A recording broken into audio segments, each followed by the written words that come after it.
Are you a Speedmaster expert?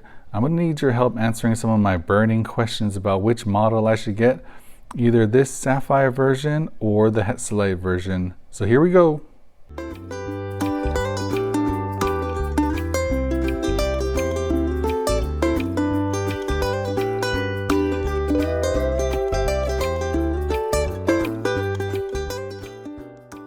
How's it, everyone? Welcome back to Hawaiian Horology, and on today's video we're going to be splitting hairs between one of the most iconic watches ever made, the Omega Speedmaster. And that's what I think is so fun about collecting watches, being in the watch hobby. Something as little as a dot and as little as a millimeter, a half a millimeter, can really change somebody's opinion about a watch, and it changes my opinion about watches as well. So I'm trying to decide whether I should get this sapphire version, which was loaned into the channel from a friend, or should I go for the hexalite version? And I'll be giving you some of my thoughts and opinions about this watch after handling it for a little bit, and why I may be leaning one way or another. But I'm going to really need your guys' help with people with a lot more experience with these watches. So thanks in advance, and let's get to it. So I'm not going to say too much about the history of this watch. Everybody knows this one went to the moon, and all the history that's behind it, all the anniversaries that Omega has come out with. But from the differences that I can see, the spec wise, is that the sapphire is about half a millimeter thinner than the hexalite version. This one comes in at 13.18, and the hexalite version comes in at 13.58, so less than half a millimeter separates the watches here. And is it because of the case back? Is it because of the dome of the crystal?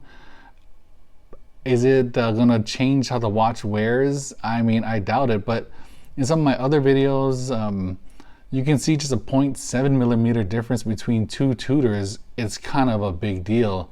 So if it's the crystal or the hexalite that makes it higher, that is something there. If it's the case back, then that's also not too bad. But if it is the side of the case, it may make it a little bit more difficult to wear. I mean, they're both pretty thin. Like sub 14 is thin, 13.5 is thin, but it just depends where that extra 0.4 is coming from. But my guess is going to be either be coming from the case back or from the hexalite crystal itself. Let me know in the comments if you know where the difference is actually coming from.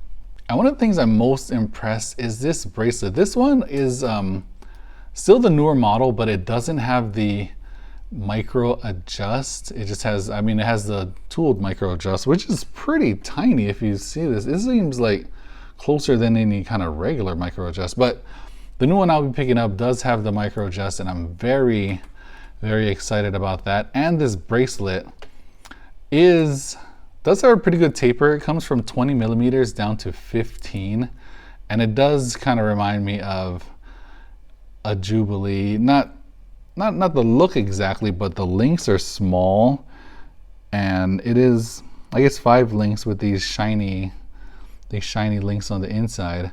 This watch is not exactly sized to my wrist, but I can put it on, but it is a bit tight, so I didn't want to mess around with the links with somebody else's watch, and I didn't want to ask him for the link so I could extend it. Just, I mean, I can tell that this is going to be a very, very comfortable bracelet.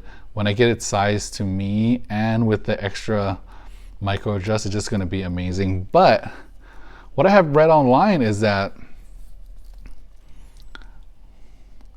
this, I don't know if it's just the center links or I guess it's not the center links, the middle, I guess links 2 and 4.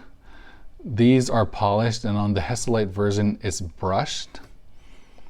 So I'm not too sure which version I would want. I do like polish because, I mean, I'm a fan of the Jubilee, and the Jubilee is very shiny. I do like a shiny bracelet, and if you can add a little more shine to it, why not? So that's one of the differences that I'm leaning towards. That'll make me go more towards this sapphire sandwich version than the hexalite, is just because the bracelet alone. Like, if it's not that much of a difference of the bracelet visually, I might be thinking about the hexalite version, but I really kind of may have to go down and see it, or if somebody knows, if you can even tell what the difference is. I mean, sometimes they say brushed and polished, but it's really about the same.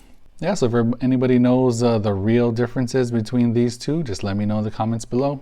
One of the differences that I've seen with the dial is that, I don't know if you can see it too well in the camera here, but the Sapphire version has an applied logo and the other version has a painted logo, and I really don't know if I like a painted logo or painted indices or anything like that. I mean, I feel like at the price point that the watch is, I think it's $7,000 currently at retail.